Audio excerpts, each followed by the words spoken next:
مسلمونا میگن زمانی که محمد میمیره 63 سالش بوده. دقیق همه حسابای ریاضیه ما.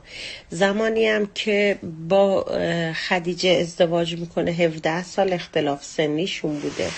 خدیجه 42 سالش بوده، محمد هم 25 سالش بوده، یعنی 17 سال اختلاف سنی داشتن.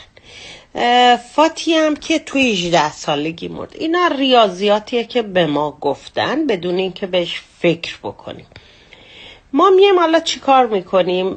حساب میکنیم خب 18 سالش بوده، از سن محمد کم میکنیم ببینیم محمد چند ساله بوده که فاتی به دنیا آمد. خب 63 رو منهای 18 میکنیم میشه محمد 45 سال. 45 سالگی سن مرد خب طبیعیه.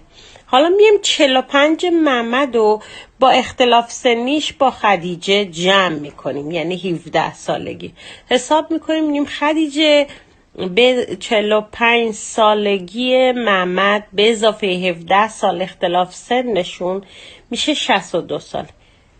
معجزه شده. یه زنه تو 62 سالگی، یعنی خدیجه تو 62 سالگی فاتی رو به دنیا آورده. خر خودتونید. معجزه شده واقعا.